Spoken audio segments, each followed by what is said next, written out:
Hi hello അസ്സലാമു അലൈക്കും. എല്ലാവർക്കും പുതിയൊരു വീഡിയോയിലേക്ക് സ്വാഗതം. അപ്പോൾ ദാ ഇന്നത്തെ നമ്മുടെ ബ്രേക്ക്ഫാസ്റ്റ് എന്താണ് എന്നുള്ളത് നോക്കാം, ഒരു കുഞ്ഞു വ്ളോഗ് പോലെ. അപ്പോൾ ദാ രാവിലെ തന്നെ നല്ല ചൂട് പുട്ടുണ്ട്. പുട്ടിൻ്റെ അപ്പുറം നമുക്ക് കഴിക്കാനായിട്ടുള്ളത് മുട്ടയാണ്. അതായത് നമ്മുടെ കോഴിക്കോടൻ സ്റ്റൈല ഒരു മുട്ട വിഭവമാണ് കേട്ടോ ഇത്. അപ്പോൾ എല്ലാവരും ഇങ്ങനെ ചെയ്യാറുണ്ടാവും.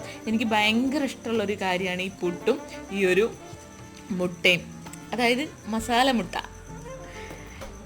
ആ മുട്ടയുടെ പീസ് ഒരു കഷ്ണം കൊണ്ട് എടുത്തിട്ട് പിന്നെ ആ പുട്ടൊന്ന് പൊടിച്ചിട്ട് ആ മുട്ടയും പുട്ടുമായിട്ട് നന്നായിട്ടൊന്ന് മിക്സ് ചെയ്ത് ഒരു പിടി പിടിച്ചാലുണ്ടല്ലോ പിന്നെ ഒന്നും വേണ്ട മക്കളെ, അടിപൊളിയാണ്, സൂപ്പറാണ്. എല്ലാവരും ഒന്ന് ട്രൈ ചെയ്ത് നോക്കട്ടെ. പുറത്ത് നല്ലതായിട്ട് മഴ പെയ്യുന്നുണ്ട്. അതുപോലെ തന്നെ ചൂട് കട്ടൻ ചായയും വേണം ഇതിൻ്റെ കൂടെ, നമ്മുടെ പുട്ടും കട്ടനും മുട്ടയും.